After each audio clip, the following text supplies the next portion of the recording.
Bonjour à tous et bonjour à toutes.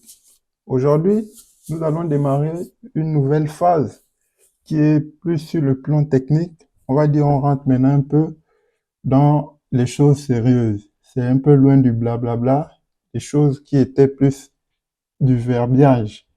Là, nous allons passer dans une phase plus technique avant de passer dans la phase proprement dite qui est le dimensionnement. Et là, nous allons commencer avec un des équipements.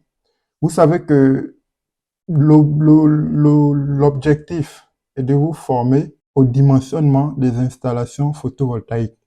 Tout ce qu'on a eu à faire dès le départ, c'est pour partir d'un point A à un point B. On appelle ça chez les littéraires amener le sujet. Donc là, on a fait les phases un peu commerciales. J'ai pas été excellent là-bas, mais je me suis forcé vu que, voilà, l'esprit est de montrer un peu tout ce qui se montre dans un bureau d'études. Voilà, j'ai pas besoin d'être excellent là-bas. J'ai juste besoin de montrer la voie, de guider. Et c'est maintenant à vous d'approfondir vos recherches. Au moins, vous savez déjà comment ça fonctionne. Vous avez déjà une idée généraliste. Bon, maintenant, voilà là où, moi, normalement, je commence à être, on va dire, au top des tops. Donc là, première chose qu'on va voir, on va exploiter ce qu'on appelle une fiche technique. On va commencer par le panneau solaire. Donc, voilà un panneau solaire que j'ai eu à prendre. C'est ce panneau solaire-là. Donc, comprendre et savoir exploiter les données de fiches techniques des équipements PV est primordial pour concevoir, d'une part, dimensionner et réaliser les installations photovoltaïque. C'est très, très important. Donc là, vous avez ce qu'on appelle une fiche technique d'un module. C'est le même module qu'on travaillait avant. On a travaillé juste avec le 410. Là, j'ai changé, j'ai juste pris le 415. Vous voyez un peu? Donc, de manière générale, les caractéristiques techniques de chaque module PV sont portées sur la plaque signalétique qui est souvent montée à l'arrière du panneau solaire.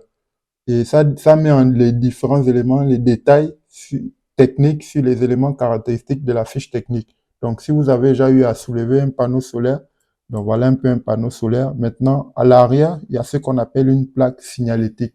Donc, sur cette plaque signalétique, vous aurez un ensemble de caractéristiques électriques qui sont très, très importantes. Donc, sur chaque fiche technique d'un module, là, c'est à leçon. Chaque fiche technique d'un module, vous aurez normalement de façon générale trois types de données. Ce qu'on va appeler les données du fabricant, les caractéristiques électriques du panneau solaire, ainsi que les caractéristiques mécaniques. Donc, c'est juste trois catégories de données. Donc, à titre d'exemple, nous allons travailler avec ce panneau solaire qui est devant nous. Donc, dans notre cas, c'est le panneau solaire Taleson 415 435 watts. Donc là, la puissance. Donc là, on a ce qu'on appelle devant nous les données générales. Donc les données générales, c'est le nom du fabricant, premièrement. Deuxième, c'est le modèle. Voilà, le modèle. On va dire quoi? C'est une sorte de référence. La référence du panneau solaire. Sa référence, elle est où? Je sais pas si c'est ça, hein. En tout cas, vous aurez la référence. Voilà, la référence, elle est là. Et après la référence, vous avez le type de technologie. Donc 16 BB, ALV. Donc c'est la technologie full black. Normalement, ils doivent mettre si c'est mono ou polycristallin. Donc ça, c'est ce qu'on appelle le type de technologie. Vous voyez un peu. Donc là, par exemple, il nous dit que le panneau solaire est constitué de 108 cellules. Donc c'est normal, vu que la puissance est très élevée. Il y a d'autres panneaux solaires qui sont de puissance plus faible. Eux, ils ont par exemple 72 cellules, quoi. Donc les cellules là, ce sont des petites cellules là, des cellules photovoltaïques qui sont montées en série dans le panneau solaire, qui chacune ont un petit voltage. Et quand on va additionner l'ensemble des voltages en série, ça va nous donner le voltage total qui va nous permettre d'obtenir cette puissance-là pour notre panneau solaire. Donc ici, vous avez par exemple les normes internationales. Vous avez les normes internationales. Il faut savoir que chaque panneau solaire a une norme internationale et certaines normes locales. Par exemple, dans l'Union européenne, il y a aussi les normes internationales et les normes spécifiques à l'UE. Donc ça, c'est un panneau solaire chinois. Donc il essaie juste de répondre aux normes internationales. Donc ça, c'est ce qu'on pouvait dire à ce niveau. On va un peu zoomer ici. Donc là, vous avez maintenant ce qu'on va appeler les caractéristiques électriques. Bon, premièrement, ce qu'il faut savoir, c'est que nous avons deux types de conditions dans lesquelles on effectue les tests. Premièrement, ce qu'on appelle les conditions STC. STC, ce sont des conditions normalisées qui ne sont pas tout à fait représentatives de la réalité du terrain. Mais ça a le mérite d'avoir, par exemple, pour chaque fabricant des panneaux solaires, le même mode, le même procédé, la même façon de faire les mesures. Donc, vous aurez là, par exemple, on a par exemple l'irradiance, la quantité de soleil qui arrive au mètre carré. Bon, on sait que c'est pas 1000 watts par mètre carré. Dans certaines régions, par exemple, comme dans les pays du Golfe, le Qatar, l'Arabie Saoudite, ils ont de fortes quantités d'ensoleillement. Même au Maroc, comme un pays africain, on a de fortes quantités d'ensoleillement qui vont au-delà de 1000 watts par mètre carré. Ils vont dans les 2200, les pays du Golfe au Maroc, souvent 2000 ou 1800. Mais pour faire ce test, on standardise. On va standardiser pour que quelqu'un qui soit en Afrique, en Chine, en Asie ou en Europe, lorsqu'il va fabriquer son panneau solaire, il répond à des conditions qui ont été édifiées et c'est ces conditions-là qui sont là. Donc, on a l'irradiation, donc l'irradiance. Nous avons la température de la cellule ou la température environnante qui est de 25 degrés. On sait que la température, c'est pas toujours 25, elle varie selon que la période soit froide, par exemple dans les pays européens, ou bien elle soit plus élevé. Donc là, on a un peu les seuils de tolérance, ainsi de suite. Et on a un autre élément qui est aussi important ici, c'est ce qu'on appelle le spectre, bon, le coefficient air mass. Voilà, c'est une bande un peu horizontale dans l'atmosphère qu'on essaie de riger sur une distance de 1,5 km et on suppose à l'intérieur que tout est homogène. Donc, ça permet d'éviter les fluctuations. Donc, c'est ce qu'il faut savoir premièrement. Donc, les conditions standards sont des conditions juste de laboratoire qui ont été normalisées et elles ne représentent nullement la réalité du terrain. Maintenant, l'irradiance, par exemple, qui a été pris à 1000 watts par mètre carré, là, bon, on sait que le soleil, des fois, il peut être voilé et la plupart du temps, c'est ça, il bouge et il essaie de porter de l'ombre dans certaines régions. Donc, ce ne sera pas toujours cette valeur-là. Ça, c'est juste des valeurs de test. Il y aura des valeurs réelles. Maintenant, concernant la température des cellules, on sait que les conditions STC choisies à 25 degrés sont utopiques, on va dire. C'est pas toujours ça la réalité parce qu'un panneau solaire, lorsqu'il est exposé, il chauffe très très vite et les températures sont souvent très très élevées. Vous voyez un peu. Donc, à cause de ça, ils nous ont aussi mis à côté des conditions standards ici. Vous avez ce qu'on appelle les conditions NOC. Bon, ici, là, ils ont mis NMOT. Donc, normalement, c'est les conditions NOC, c'est Operating Normal Condition Testing, normalement. Mais bon, ça, vous voyez, ça nous rapproche de temps en temps un peu plus de la réalité, quoi. Donc, à cause de ça, vous allez voir, quand on se rapproche plus de la réalité, on a des valeurs qui sont en deçà de celles qu'on a ici dans toutes ces colonnes, quoi. Donc, là-bas, au moins, dans les conditions N, MOT, donc, elles sont plus proches des conditions normales usuelles. Par exemple, là-bas, l'irradiation pour faire les tests, c'est souvent à 800. C'est là. Là, c'est les conditions standards. Ici, c'est 800 watts par mètre carré. Bon, le coefficient air mass, il est resté le même. Et ils ont pris, par exemple, la température à 20 degrés au lieu de 25 ici. Donc, voilà, ils pouvaient prendre aussi 49. Ce sont des valeurs qui sont très proches de ce qu'on appelle la réalité. Donc, je résume. On a dit, un panneau solaire, c'est trois grandes catégories de données. Le nom du fabricant ou les données du fabricant, on l'a déjà vu. Là, on va voir ce qu'on appelle les caractéristiques électriques. Donc, les caractéristiques, c'est ce qui intéresse de façon générale un ingénieur qui va effectuer le dimensionnement d'une installation. Donc, premièrement, vous aurez ce qu'on appelle ici la puissance crête. Pardon. Bon, c'est la puissance crête, mais là, ils ont écrit maximum power. Donc, ça, c'est, voilà.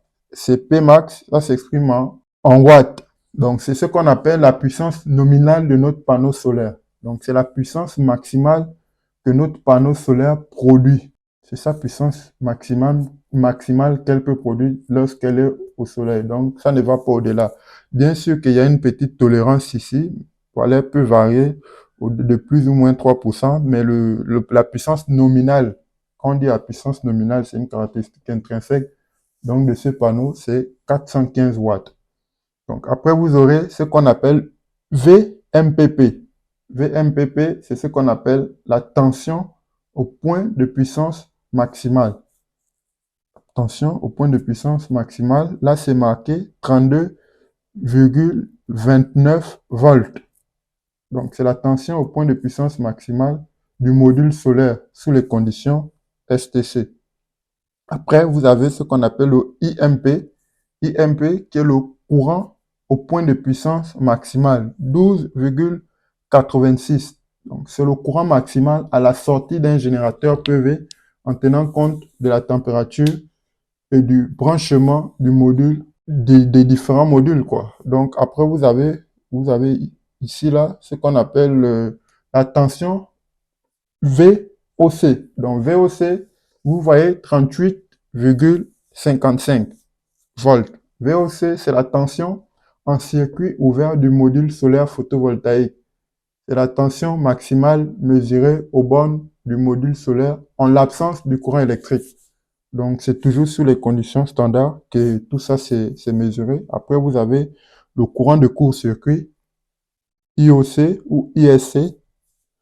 Donc, le SC pour chaîne circuit ou IOC en français pour circuit ouvert.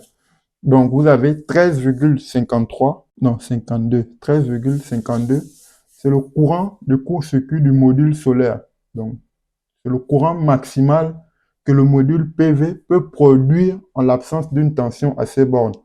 Bien sûr, dans les conditions STC. Voilà. Et donc, ça, c'est l'un des derniers éléments en termes de caractéristiques électriques.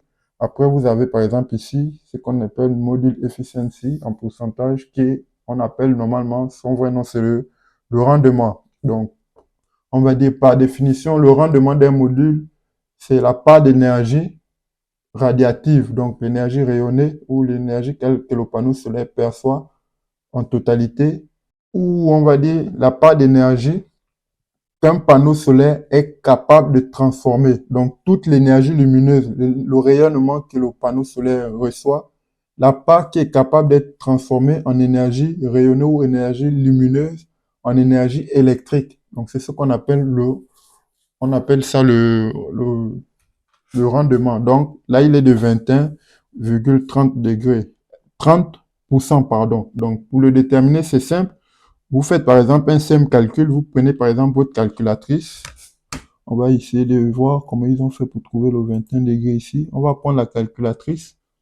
Donc on prend la calculatrice. Quand on prend la calculatrice, donc on fait quoi? On va par exemple dire de nous mettre la puissance de notre panneau qui est de 415.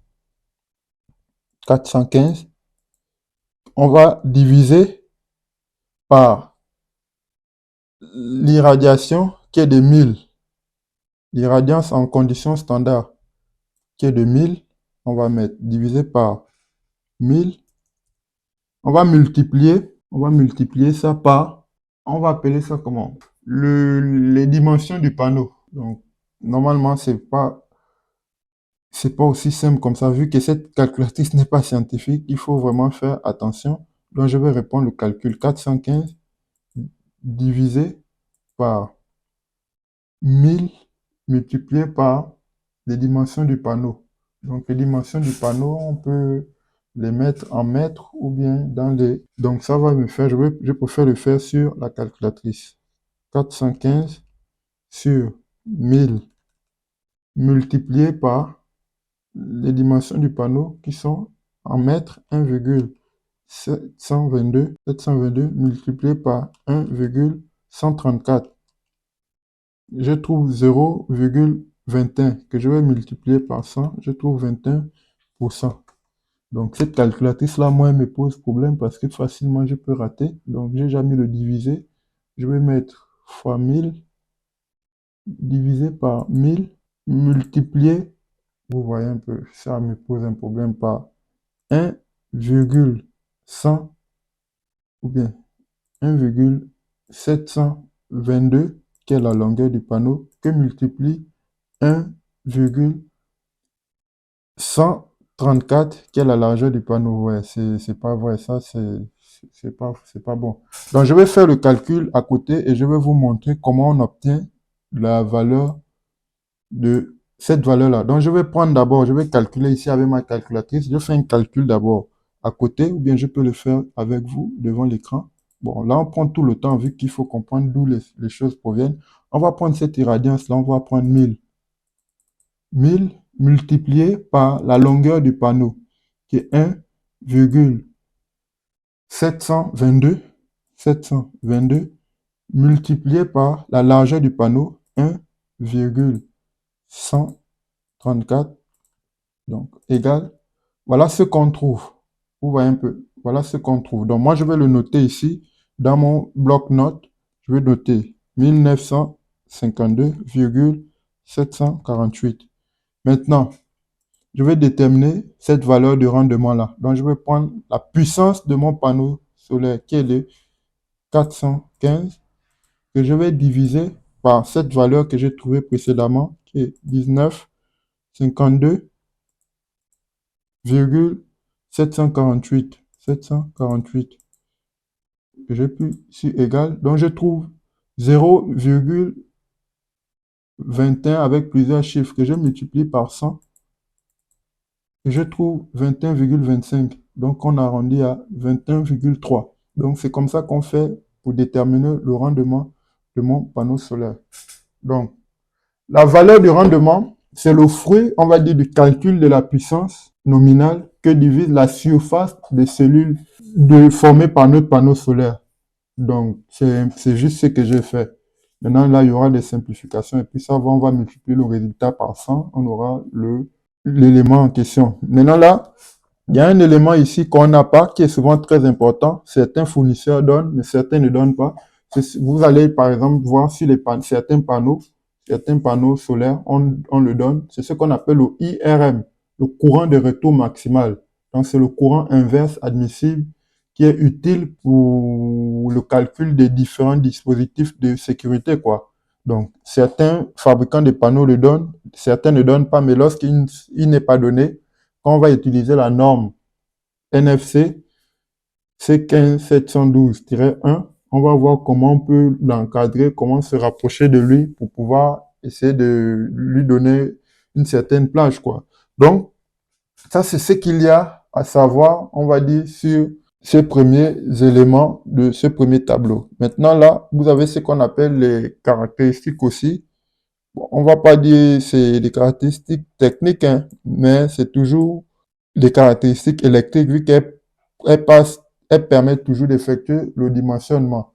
Donc là, vous avez ce qu'on appelle par exemple, bon, puissance et gain, c'est quoi? C'est une sorte de, on va dire, je sais pas trop comment l'appeler en français, mais c'est, voilà, il nous dit par exemple que notre panneau solaire peut prendre une puissance de 45, combien ils appellent ça, de 5% de temps en temps. Donc, voilà, c'est ce qu'il faut juste savoir, quoi. Donc, c'est ce que je voulais montrer là. Après, en bas, il y a d'autres éléments. D'autres éléments, on appelle ça, par exemple, là, on voit la puissance qui varie. Ah, ça, c'est quand le panneau est 425. Ah, ok.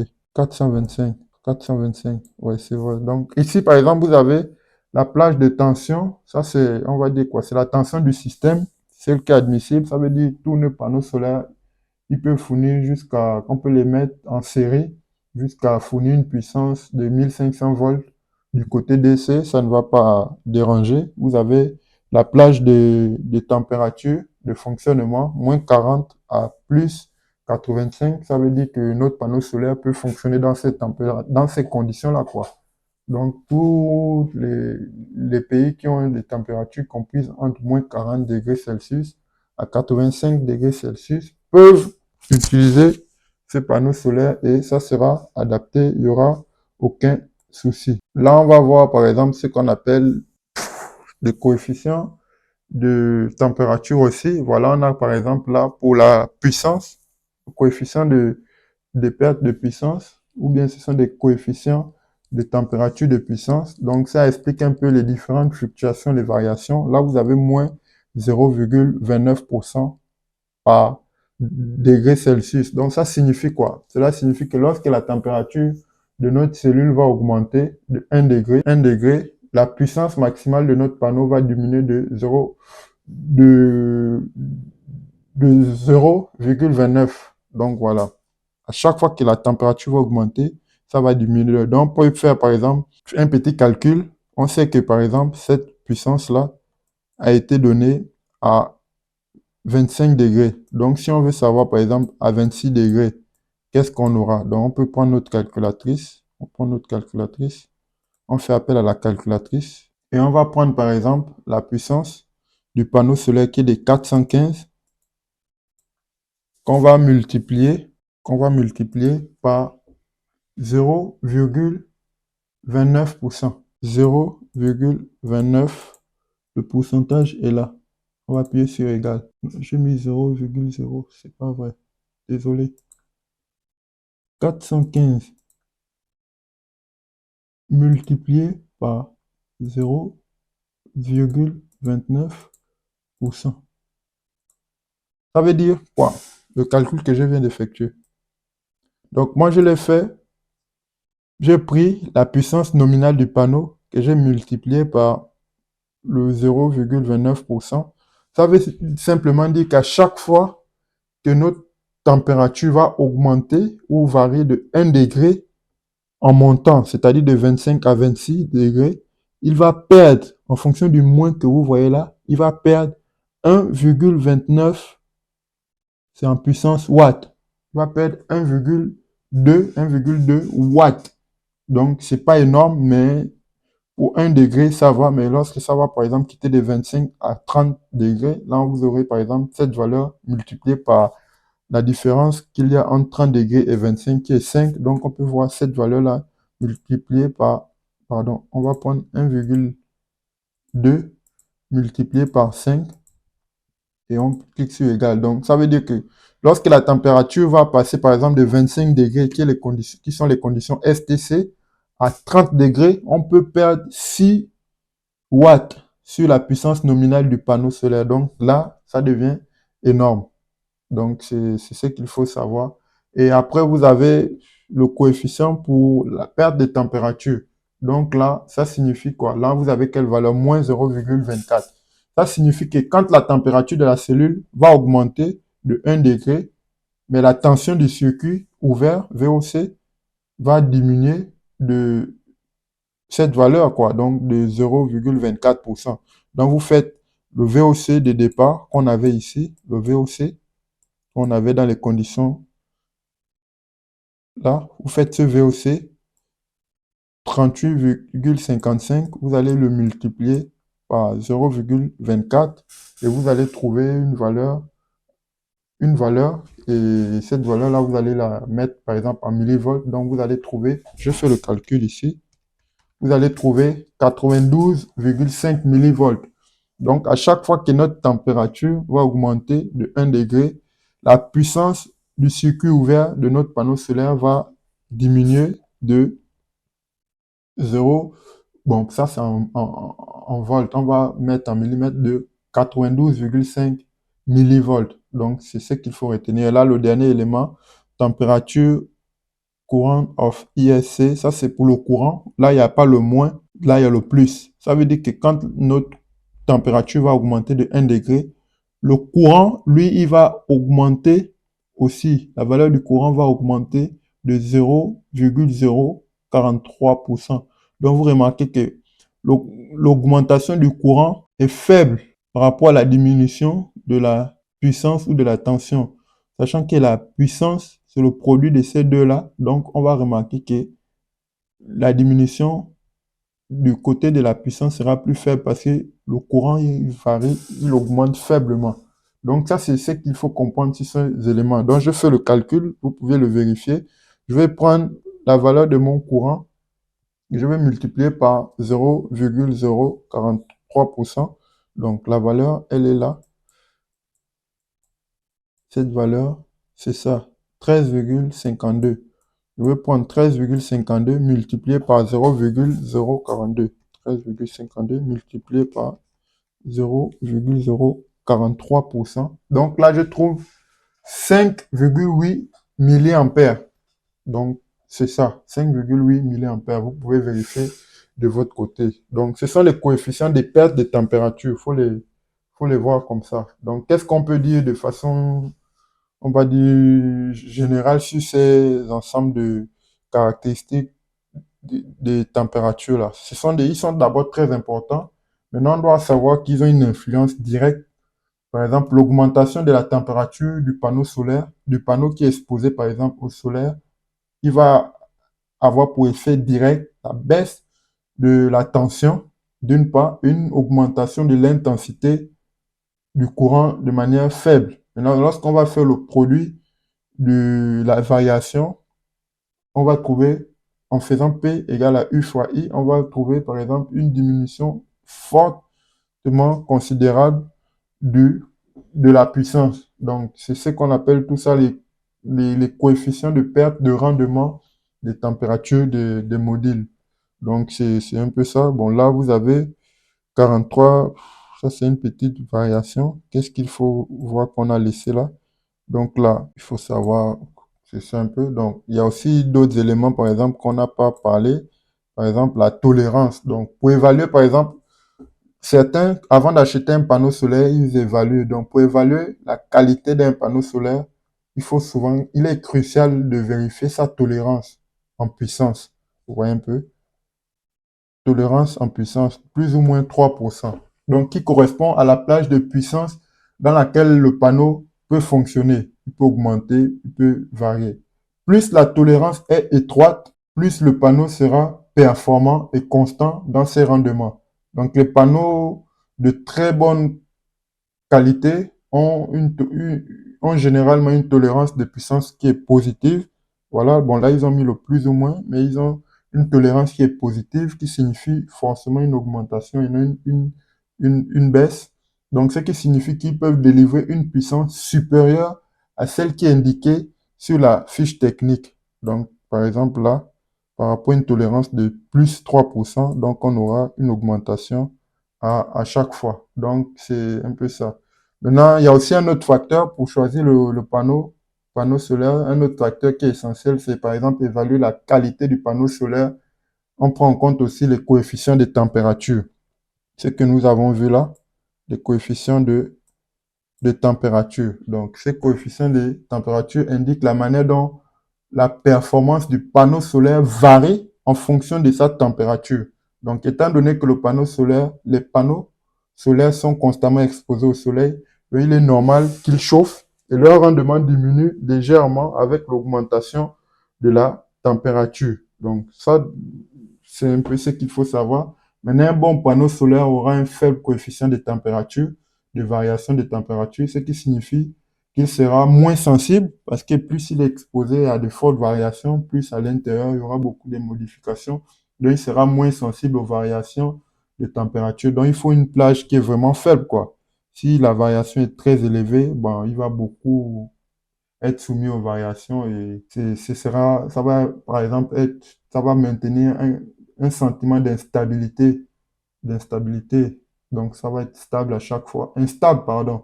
Et voilà. Donc, des coefficients qui sont acceptables pour les panneaux solaires. Donc, comme il y a deux types de panneaux solaires, les monocristallins sont généralement entre moins 3% et moins 0,3%. Donc là, moins 0,3%. Ici, vous voyez, on est proche, moins 0,3% et on va dire moins 0,5%. Toujours pour ce qui est en termes de coefficient de température pour les pertes. Et il y a l'autre panneau solaire, c'est ce qu'on appelle les polycristallins. Donc, c'est toujours du même ordre, quoi. Donc, pour les polycristallins, on peut dire entre moins 0,4% et moins 0,6%. Donc, c'est ce qu'il faut retenir. Donc, en faisant le tour, voilà, qu'est-ce qu'on a oublié? Bon, la classe C2, voilà, pour la plage, etc. Voilà. Ah, on a un peu oublié ici. Ça, c'est ce qu'on appelle les caractéristiques mécaniques. On va vite voir ça. Donc, c'est pas grand-chose. Bon, je voulais négliger ça, mais j'ai normalement fait mention de ça au début. Donc, ça, c'est les caractéristiques mécaniques. Donc, vous avez quoi? Les dimensions des modules, le nombre de cellules, voilà, le poids, de notre panneau solaire. Après, voilà, vous avez quoi? Les différentes épaisseurs de verre de notre panneau solaire. Donc, c'est un verre trempé. Voilà, le type de cadre, c'est un cadre en aluminium. Donc, les jonctions du panneau solaire sont faites en diode bypass. Donc, il contient des diodes, trois diodes bypass et il a un IP68. IP68 signifie qu'il peut être exposé à l'extérieur et il n'a rien à craindre par rapport aux conditions climatiques, quoi. Donc, c'est un peu ça. Maintenant, là, vous avez quoi? Les dimensions. Bon, il faut savoir que les panneaux solaires viennent avec leur propre câble, le plus et le moins. Voilà, donc ils nous disent que c'est des câbles de 4 millimètres. Donc, c'est un peu ce qu'il faut savoir maintenant. De façon générale, sur un panneau solaire, quoi. Donc, on va se résumer. Voilà notre panneau solaire. Donc, on va se résumer. Donc, déjà, en dehors des paramètres électriques qui sont nécessaires pour le dimensionnement de notre générateur spécifique, de notre générateur, il faut spécifier les dimensions des modules. Voilà, leur poids sont à prendre en compte. Ce sont aussi les données fondamentales pour les structures qui vont porter sur le panneau solaire, quoi. Donc, c'est très important de savoir ça. Donc là, de façon générale, là, on vient de voir, on a pris le temps de voir de façon globale tout ce qu'il y a à savoir sur le dimensionnement des fiches techniques d'un panneau solaire. Donc, on va se résumer. On a vu les données du fabricant, les caractéristiques électriques, électriques. Bon, dans les caractéristiques électriques, il y a les coefficients aussi de température. Et on a vu aussi les caractéristiques mécaniques. Donc voilà, on a étudié un panneau solaire Taleson, nom du fabricant, dont la gamme est comprise en 415 et 435 watts. Donc c'est juste ça qu'il faut retenir. Donc merci d'avoir regardé la vidéo et prochaine vidéo.